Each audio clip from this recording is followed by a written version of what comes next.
Hi friends, today I am going to discuss the topic professional ethics for lawyers. Before that, myself Abhilash Rai Roth. So നമുക്ക് ഇന്ന് professional ethics എന്താണെന്ന് നോക്കാം. Before that, what is ethics? Ethics simply means what is right and what is wrong. എന്താണ് ശരി, എന്താണ് തെറ്റ് എന്ന് പറയുന്നതിനെയാണ് നമുക്ക് ethics എന്ന് പറയുന്നത്. So let's see what is professional ethics.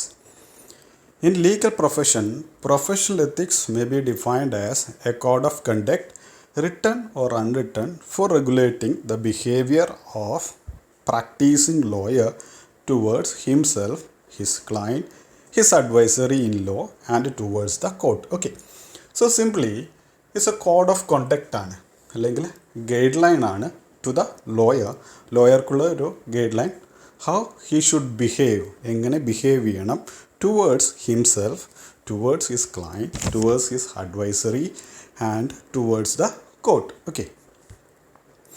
Next topic, duties of advocates. Advocates in the duties എന്താണ്? Mainly advocates in the duties 8 തരത്തിലാണ് ക്ലാസിഫൈ ചെയ്തിരിക്കുന്നത്. In that first one, duty to the court, duty to the client, duty to the opponent, duty to the colleagues, duty in imparting training, duty to render legal aid, restriction on other employment, and finally other duties. നമുക്ക് ഓരോന്നായിട്ട് നോക്കാം. So duties of an advocate, ഇത് mention ചെയ്തിരിക്കുന്നത് close C subsection 1 of section 49 of the advocates act 1961 അതിലൊന്നാമത്തത് duty to the court. In that first one, to maintain a respectful attitude towards the court and legal system. So ഒരു advocate കോടതിയോടും legal സിസ്റ്റത്തോടും ഒരു respectful ആയിട്ട് പെരുമാറണം. Second one, an advocate shall conduct himself with dignity and self-respect. സ്വയം ഒരു self റെസ്പെക്റ്റും ഡിഗ്നിറ്റിയും കാത്തു സൂക്ഷിക്കാൻ എപ്പോഴും ഒരു അഡ്വക്കേറ്റ് ബാധ്യസ്ഥനാണ്. Third point, it is the duty of an advocate to not influence and let the decision of the court free from influence by an illegal or improper means. Advocates ഒരിക്കലും കോടതിയുടെ തീരുമാനങ്ങളെ influence ചെയ്യാനുള്ള right ഇല്ല. അത് ഇംപ്രോപ്പറായിട്ടും ഇല്ലീഗലായിട്ടും ഒരിക്കലും കോടതിയുടെ ഡിസിഷനെ influence ചെയ്യരുത്. Okay, next point, an advocate shall be dressed in a prescribed form before appearing in court. He or she are not allowed to wear band and gown except in the court area. നമുക്കറിയാം, കോടതിയിൽ advocate പോകുന്ന സമയത്ത് അഡ്വക്കേറ്റിന് ഒരു prescribed set of uniform ഉണ്ട്, അതെന്തായാലും ധരിച്ചിട്ടുണ്ടാവണം. But അത് ഗൗണും അതേപോലെ തന്നെ ബാൻഡും ഒരിക്കലും കോടതിയുടെ പരിസരത്തല്ലാതെ പുറത്തെവിടെയും ഉപയോഗിക്കാൻ വേണ്ടി പാടില്ല. Next point, do not appear in the same court or tribunal he or she may have a close relative as a member. അതായത് ട്രിബ്യൂണലിൽ മെമ്പേഴ്സിൽ ക്ലോസ് റിലേറ്റീവ്സ് ഉണ്ടെങ്കിൽ ഒരിക്കലും ആ കേസ് അറ്റൻഡ് ചെയ്യാൻ അഡ്വക്കേറ്റ്സിന് റൈറ്റില്ല. Next point, do not conduct a prosecution in such a manner as knowingly secure the conviction of an innocent person. നമുക്കറിയാം അയാൾ innocent person ആണെന്ന് അറിയാം, എങ്കിലും അയാളെ കുറ്റക്കാരനാക്കാൻ പറ്റുന്ന കാര്യങ്ങൾ ചെയ്യാതിരിക്കുക. Next point, an advocate shall not mislead court. കോർട്ടിനെ ഒരിക്കലും തെറ്റിദ്ധരിപ്പിക്കാൻ പാടുള്ളതല്ല. Next point, an advocate shall not criticize the judiciary. അതായത് ഒരു അഡ്വക്കേറ്റ് എപ്പോഴും ലീഗൽ സിസ്റ്റത്തോടും കോർട്ടിനോടും റെസ്പെക്റ്റ്ഫുൾ ഉണ്ടായിരിക്കണം. അതേപോലെ തന്നെ ഒരിക്കലും ജുഡീഷ്യറിയെ ക്വസ്റ്റ്യൻ ചെയ്യാനും പാടില്ല. ഇതൊക്കെയാണ് ഡ്യൂട്ടി ടു ദ ക്ലയൻറ്റിൽ വരുന്നത്. സെക്കൻഡ് ഡ്യൂട്ടി മെൻഷൻ ചെയ്യുന്നത് റൂൾ 11 മുതൽ 33 വരെയാണ്, 11 to 33. In that first one, an advocate is bound to accept brief from a client and should impose fee as compared to the fee demanded by his fellow advocates practicing at the same bar and the nature of the case. Okay, അതായത് ഒരു advocate ക്ലയൻറ്റിൻ്റെ അടുത്ത് briefs വാങ്ങിക്കണം, അതേപോലെ തന്നെ ഫീസും charge ചെയ്യണം. Fees charge ചെയ്യുന്നത് അവരുടെ കൂടെ വർക്ക് ചെയ്യുന്ന ഫെലോ അഡ്വക്കേറ്റ്, സെയിം ബാറിൽ വർക്ക് ചെയ്യുന്ന ഫെലോ അഡ്വക്കേറ്റ്സ് എത്രയാണോ ചാർജ് ചെയ്യുന്നത് അതിനനുസൃതമായിട്ട് വേണം ഫീസ് ചാർജ് ചെയ്യാൻ വേണ്ടുന്നത്. ഓക്കെ.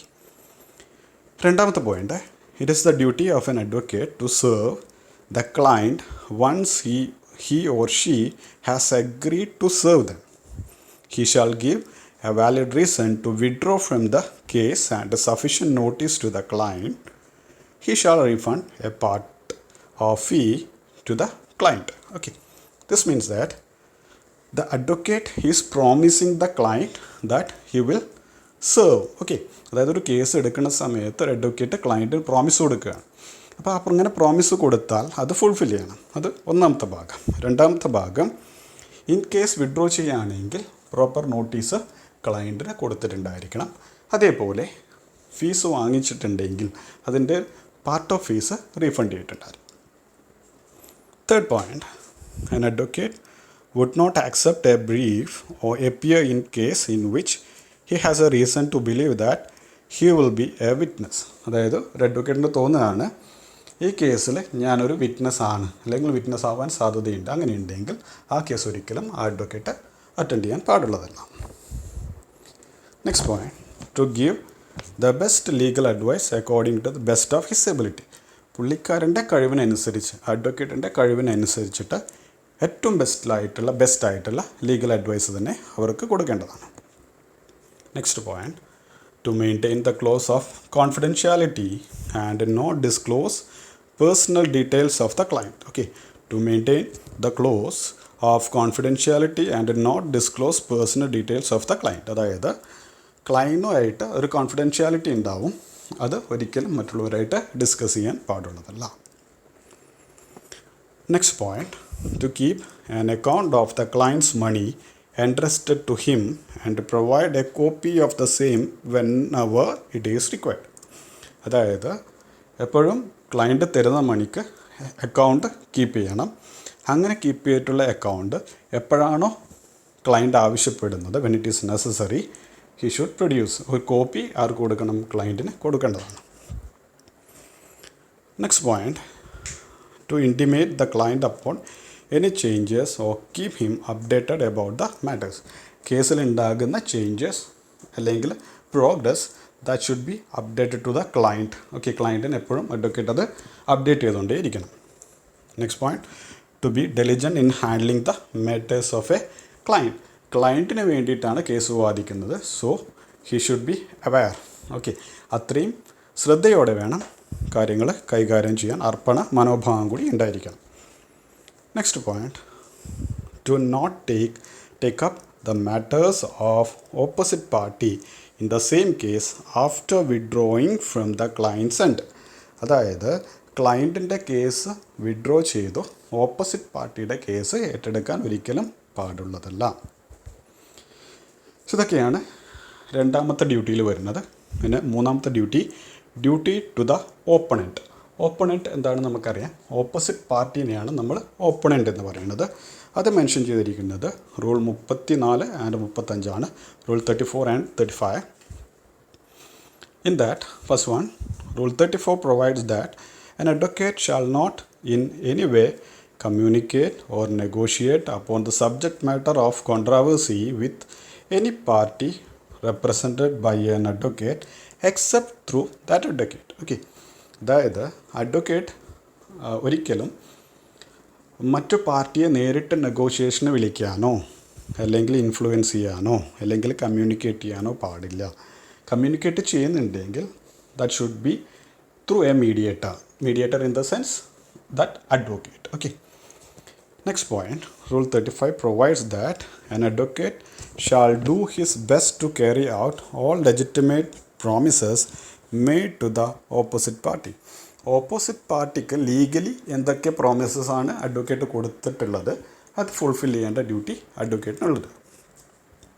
പിന്നെ നാലാമത്തെ ഡ്യൂട്ടിയാണ് duty to the colleagues that is mentioned in the rule 36 to 39. In that first one, Rule 36 provides that an advocate shall not solicit work or advertise. That means the advocate is not authorized to provide any advertisement okay, അതായത് ഒരു അഡ്വക്കേറ്റിന് സ്വന്തം പേരിൽ advertisement കൊടുക്കാനുള്ള right ഇല്ല, ആൾക്കാരെ canvas ചെയ്യാനുള്ള right ഇല്ല. Next point, rule 37, an advocate shall not permit his name to be used in aid of or to make possible the unauthorized practice of law. അതായത് ഇല്ലീഗലായിട്ടുള്ള കാര്യങ്ങൾക്ക് ഒരിക്കലും അഡ്വക്കേറ്റിൻ്റെ നെയിം യൂസ് ചെയ്യാൻ വേണ്ടി പാടില്ല. അതിനാണ് അൺഓതറൈസ്ഡ് പ്രാക്ടീസ് ഓഫ് ലോ എന്ന് പറയുന്നത്.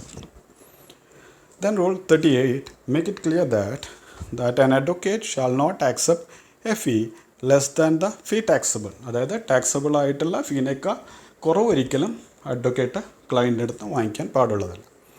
Then last point, rule 39 provides that an advocate shall not appear in any case in which there is already a വക്കാലത്ത് നാമ.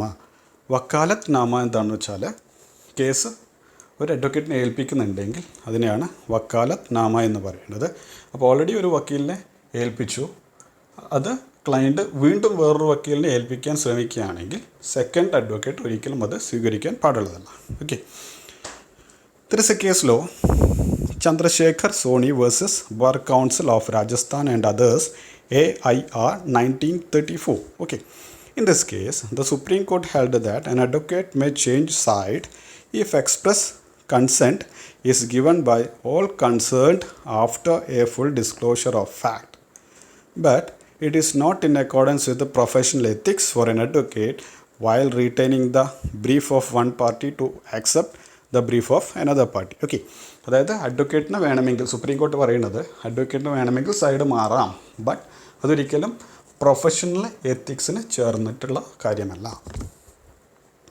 അഞ്ചാമത്തെ ഡ്യൂട്ടിയാണ് duty in imparting training. Rule 45 provide that an advocate while imparting legal training should not accept or demand any fee. അതായത് ലീഗലായിട്ടുള്ള training കൊടുക്കുന്നുണ്ടെങ്കിൽ he or she should not accept or demand any money.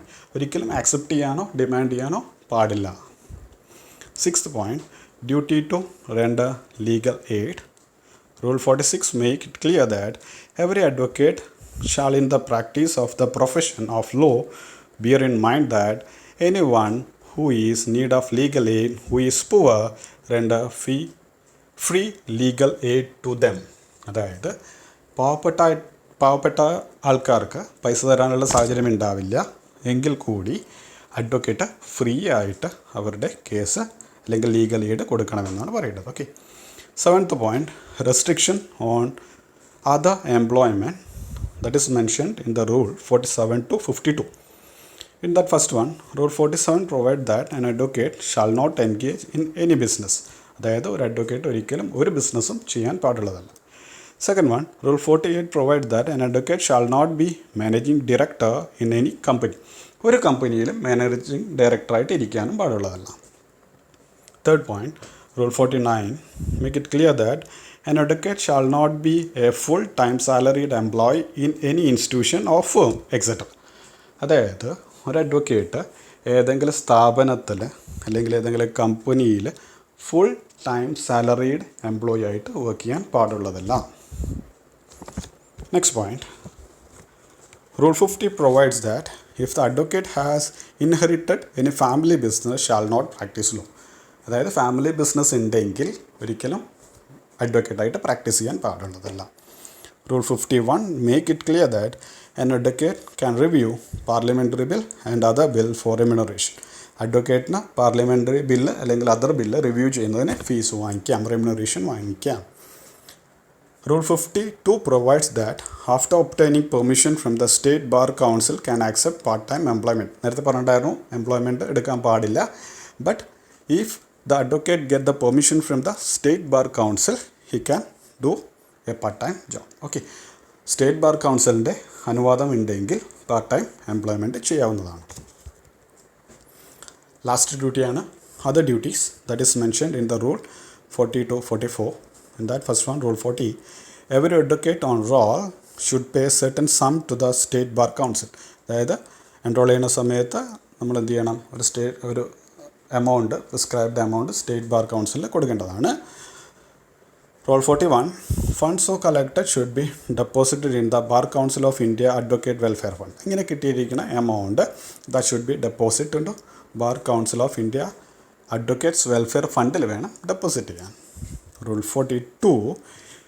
Imposes punishment to the advocate for non-payment of fee. ഫീ അടച്ചില്ലെങ്കിൽ അതിന് punishment ഉണ്ടാവുന്നതാണ്. Okay.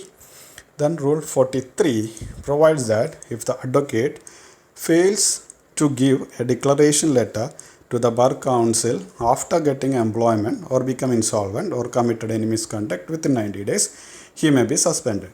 Prefer an appeal to the Bar Council of India. Okay. അതായത് എന്തെങ്കിലും ജോലി കിട്ടി, employment കിട്ടി, അല്ലെങ്കിൽ misconduct ഉണ്ടായി, അങ്ങനെ ഉണ്ടെങ്കിൽ within 90 days that should report to the bar council. അങ്ങനെ റിപ്പോർട്ട് ചെയ്തിട്ടില്ലെങ്കിൽ ബാർ കൗൺസിൽ മേ സസ്പെൻഡ് ചെയ്യാം. ഓക്കെ. ഇത്രയും കാര്യങ്ങളാണ് ഡ്യൂട്ടീസ് ഓഫ് ആൻ അഡ്വക്കേറ്റ്സ് വരുന്നത്. Thank you. സോ വീഡിയോസ് ഇഷ്ടമായെങ്കിൽ സബ്സ്ക്രൈബ് ചെയ്യുക, ലൈക്ക് ചെയ്യുക, ഷെയർ ചെയ്യുക. Thank U.